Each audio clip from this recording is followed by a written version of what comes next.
Saint کی قائمہ committee نے ایف پی آر کے لیے نئے 1010 گاڑیوں کی خریداری کا نوٹس لے لیا۔ سینیٹر فیصل واؤڈا نے کہا جب تک ایف پی آر 385 ارب کا شارٹ فال پورا نہیں کرتا نئی گاڑیوں کا حقدار نہیں۔ لگتا ہے نئی گاڑیاں کسی کو فائدہ پہنچانے کے لیے خریدی جا رہی ہیں۔ ایف پی آر کے پاس گاڑیوں کی سستی آفر بھی موجود ہے۔ مسئلہ 1300 سی سی گاڑیوں کا نہیں، قیمت کا ہے۔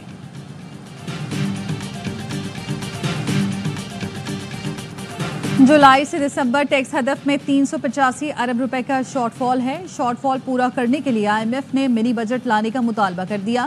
وزیر اعظم نے منی بجٹ لانے کی آئی ایم ایف کی تجویز مسترد کر دی۔ ایف بی آر کے ذرائع کا کہنا ہے ریونیو شارٹ فال پورا کرنے کے لیے آئی ایم ایف سے پلان شیئر کر دیا ہے۔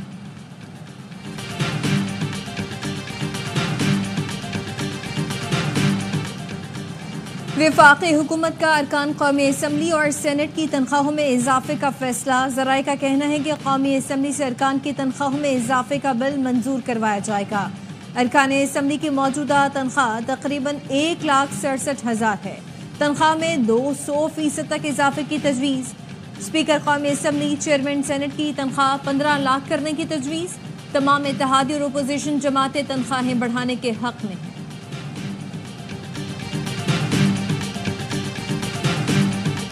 ایک چیز ڈیسائیڈ ہو گئی ہے، نو میں نے یو ٹرنز نہیں لینے، I am not going to take a U turn. قومی اسمبلی اجلاس میں آج بھی اپوزیشن کا شور شرابہ۔ اپوزیشن لیڈر کو بولنے کی اجازت نہ دینے پر پی ٹی آئی اراکین کا احتجاج۔ اسپیکر کا اپوزیشن لیڈر کو نقطہ اعتراض پر بات کرنے کی اجازت دینے سے انکار۔ کہا بزنس ہاؤس ایڈوائزری کمیٹی میں معاملات طے پا چکے، طے شدہ معاملات پر یو ٹرن نہیں لوں گا۔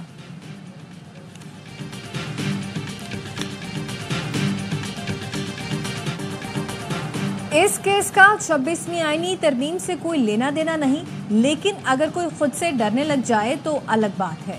جسٹس منصور علی شاہ کے سپریم کورٹ میں عدالتی بینچوں کے اختیار سے متعلق کیس میں ریمارکس۔ عدالتی معاون منیر ملک نے دلائل میں کہا کمیٹی جوڈیشل آرڈر کو انتظامی آرڈر سے ختم نہیں کر سکتی۔ عدالتی حکم کو دوسرا عدالتی حکم ہی بدل سکتا ہے۔ سیکشن 2A کے تحت فل کورٹ تشکیل کا معاملہ انتظامی کمیٹی کو بھیجا جا سکتا ہے۔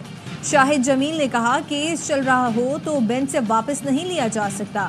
اٹارنی جنرل نے کہا مقرر کیے گئے عدالتی معاونین 26ویں ترمیم چیلنج کرنے والے ہیں۔ اٹارنی جنرل کے اعتراض پر عدالت نے خواجہ حارث اور احسن کو بھی عدالتی معاون مقرر کر دیا۔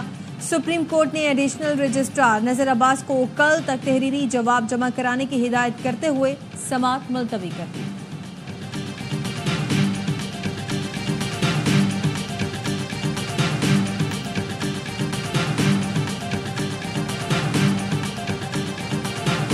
کمیٹی کے اندر کوئی قانون دان نہیں تھا، سب کمیٹی بنائی ہے، اس کا آج اجلاس ہوگا، تفصیل سے دیکھیں گے قانونی نقطے کیا ہیں کمیشن بنانے پر اور دیگر معاملات جو انہوں نے اٹھائے ہیں۔ کمیشن تو تب بنے گا نا کہ اگر قانونی طور پر کمیشن بننے کی گنجائش ہوگی۔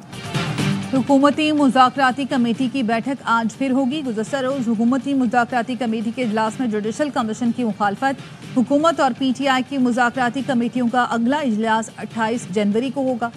حکومتی کمیٹی کے رکن اعجاز الحق کہتے ہیں قانون میں گنجائش ہوگی تبھی کمیشن بنے گا۔ عام طور پر جوڈیشل کمیشن ان کیسز میں بنتا ہے جو زیر سماعت نہ ہوں۔ کیسز زیر سماعت ہوں تو کیا ایک عدالت پر دوسری عدالت بن سکتی ہے؟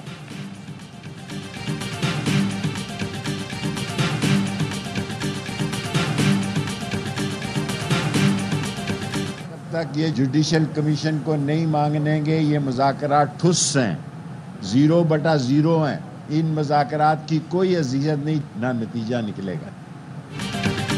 جوڈیشل کمیشن نہیں بنتا تو مذاکرات کا کوئی فائدہ ہے، نہ ہی کوئی نتیجہ نکلے گا۔ سربراہ عوامی مسلم لیگ شیخ رشید کہتے ہیں 190 ملین پاؤنڈ کیس کا بانی پی ٹی آئی کی صحت پر کوئی اثر نہیں۔ مذہب کا سہارا مت لیں، آپ اپنی کرپشن کا، اپنی رشوت کا جواب دیں اور مذہب کے پیچھے چھپ کے آپ اپنے گھنونے جرم چھپانے کی کوشش مت کریں۔ مذہب کے پیچھے چھپ کر اپنے گھنونے جرم چھپانے کی کوشش مت کریں، اپنی کرپشن کا جواب دیں۔ وزیر اطلاعات عطا تارڑ کہتے ہیں 190 ملین پاؤنڈ پہلے سے عائد جرمانے کی مد میں ادا کیا گیا، اس سے بڑی قانون کی خلاف ورزی نہیں ہو سکتی۔ یہ پاکستان کی تاریخ کا سب سے بڑا کرپشن کیس ہے، قانونی کارروائی مکمل ہونی چاہیے۔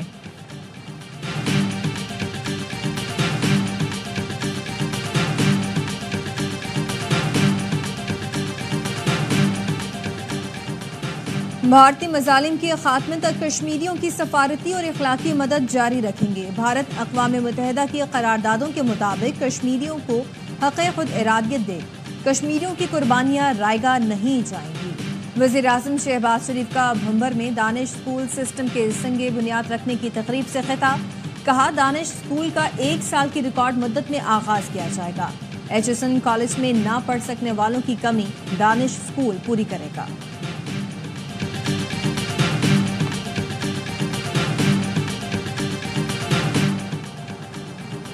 رواں سال اکتوبر میں زلزلے کو 20 سال ہو جائیں گے. لگتا ہے 50 سال میں بھی آبادکاری کے پروجیکٹس مکمل نہیں ہوں گے. جسٹس حسن اظہر رضوی کے زلزلہ متاثرین سے متعلق کیس میں ریمارکس. نمائندہ ایرا نے بتایا ہم نے 14,000 سے زائد منصوبے مکمل کیے. جسٹس محمد علی مظہر نے پوچھا وہ منصوبے کہاں ہیں؟ انسانوں کے لیے منصوبے بنائے گئے یا جنوں کے لیے؟ ڈونرز کا کتنا پیسہ آیا؟ وہ پیسہ کہاں ہے؟ عدالت نے زلزلہ متاثرین بحالی کی رپورٹ وفاقی اور صوبائی حکومت اور ایرا سے طلب کر لی. آڈیٹر جنرل پاکستان سے زلزلہ متاثرین فنڈز کی آڈٹ رپورٹ بھی طلب کر کے سماعت ملتوی کر دی.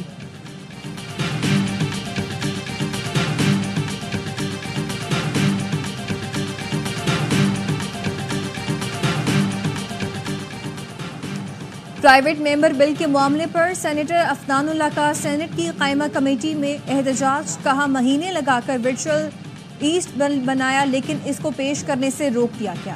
یہ آمرانہ سوچ ہے. اگر یہی کرنا ہے تو پارلیمنٹ کو بند کر دیں. قائمہ کمیٹی برائے آئی ٹی کا ڈیٹا پروٹیکشن بل پر پبلک ہیئرنگ کرنے کا فیصلہ. انوش رحمان نے کہا لوگوں کا ڈیٹا چوری ہو رہا ہے لیکن سنجیدگی نہیں دکھائی جا رہی.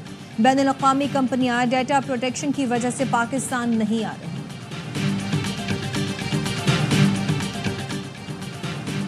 صدر آصف زرداری آئندہ ماہ چین کا 3 روزہ دورہ کریں گے. صدر آصف زرداری کی چینی صدر شی جن پنگ سے ملاقات طے ہے. صدر کا دورہ 6 فروری سے شروع ہونے کا امکان.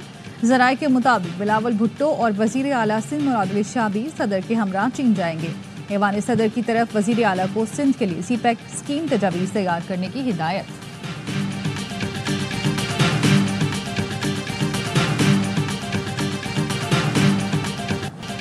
سیکیورٹی فورسز نے افغانستان سے غیر ملکی اسلحے کی کھیپ سمگل کرنے کی کوشش ناکام بنا دی. سیکیورٹی ذرائع کا کہنا ہے 8 جنوری کو غلام خان بارڈر ٹرمینل پر اسلحہ بردار ٹرک پکڑا گیا جس سے 26 mm کی 16 رائفلیں، M16 اور M4 رائفلز کے 292 میگزین، 10,000 سے زائد گولیاں برآمد ہوئی ہیں.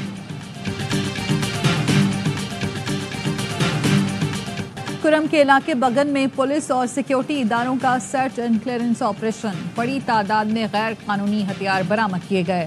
سرکاری ذرائع کا کہنا ہے 19 سے 21 جنوری تک کے کیے گئے سرچ اینڈ کلیئرنس آپریشن میں مقامی مشران اور عوام نے بھرپور تعاون کیا. معاہدے کے مطابق آئندہ بھی کسی واقعے پر شرپسندوں کے خلاف بلا تفریق کارروائی ہوگی. پارا چنار جانے والے امدادی قافلے پر حملے کے دوران لاپتہ ڈرائیور تنویر کی لاش مل گئی.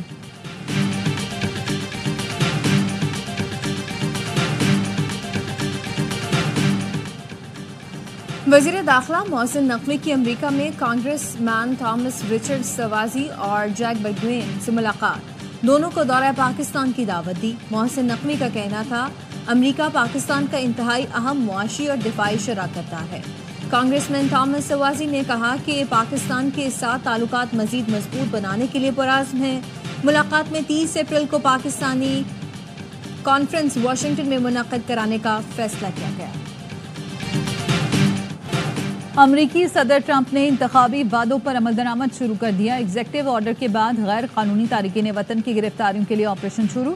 ٹرمپ نے غیر قانونی تارکین وطن کے بچوں کا پیدائشی حق شہریت منسوخ کر دیا. ڈیموکریٹ پارٹی نے منسوخی کو 22 ریاستوں میں چیلنج کر دیا. ٹرمپ کا وائٹ ہاؤس میں پہلی پریس بریفنگ میں صدارتی مافیوں کے اعلان کا دفاع کرتے ہوئے انہیں انصاف کے مطابق قرار دیا. بولے بائیڈن انتظامیہ کی انتقامی کارروائی کا نشانہ بننے والے افراد کو معافی دی. پراؤڈ بوائز کی دی گئی معافی بھی انصاف کے اصولوں کے مطابق ہے. صدر ڈونلڈ ٹرمپ کا $500 ارب کے اسٹار گیٹ AI پروجیکٹ کا بھی اعلان. کہا منصوبے سے 1 لاکھ ملازمتیں پیدا ہوں گی.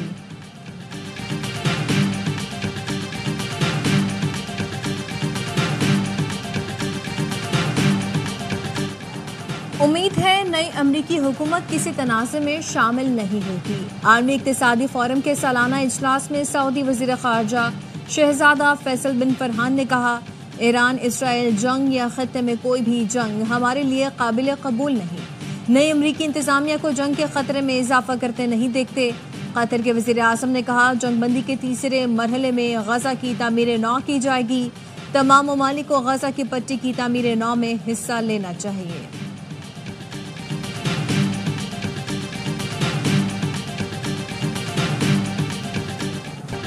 ملک بھر میں سردی کی لہر برقرار. محکمہ موسمیات کی کشمیر اور گلگت بلتستان میں بارش اور پہاڑوں پر برف باری کی پیش گوئی.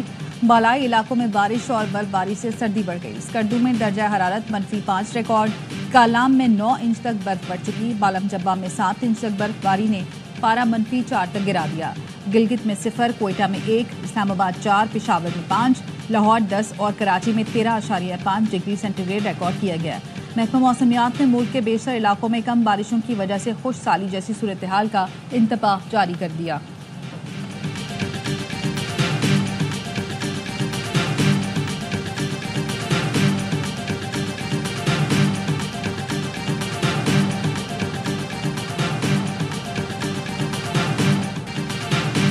ہوم گراؤنڈ پر سیریز جیتنے کا مشن شاہینوں نے کمر کس لی. ملتان اسٹیڈیم میں پریکٹس کا آغاز کر دیا. پاک ویسٹ انڈیز دوسرا ٹیسٹ ہفتے سے شروع ہوگا. قومی ٹیم کو 2 میچوں کی سیریز میں 1-0 کی برتری. ٹیسٹ سیریز اے اسپورٹس پر براہ راست دکھائی جا رہی ہے.